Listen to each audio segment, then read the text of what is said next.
there is a problem with Sonic 4, because after you beat Splash Hill Zone Act 1, you can pretty much play any level in any order, which means none of the levels are really designed around being played in a, straight order. You're kind of just picking and choosing what level you want to play in what order, which then leads to the level design having to be built around that. And I feel like Act 3 of Mad Gear is the only level that actually, if it had a set order, this would definitely be towards the back half of the game. In general, there was never a part of the main levels that I ever stopped having a good time with the game. Yes, the Lost Labyrinth boss might be a little annoying, same with the Mad Gear boss, as they are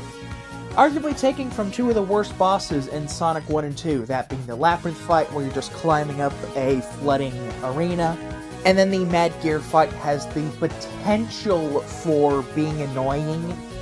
because you could easily get hit by Eggman's projectiles, and then you'd be unable to collect a ring back, and at that point,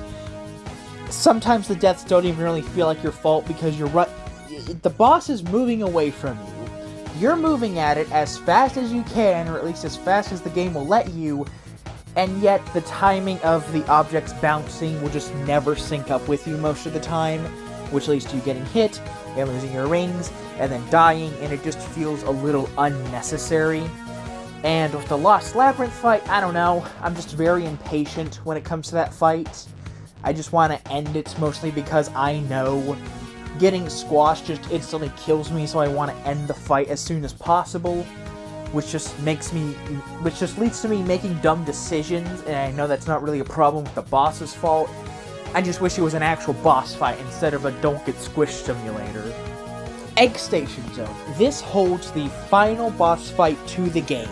and it is just a rematch against the Death Egg robot, but only slightly more annoying and slightly more forgiving. First, we go through a quick boss gauntlet of the game's 4 bosses. We begin the fight with at least 3 rings, and aside from an insta-kill final attack that can kill you in one shot, there really isn't anything too difficult about this boss. As a matter of fact, I'd probably say it's maybe easier than the original Sonic 2 Death Egg,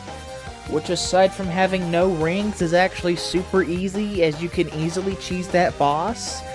Now, there are a lot more moments in this fight where the Death Egg robot is untouchable, especially in the second phase. Pray for the 100th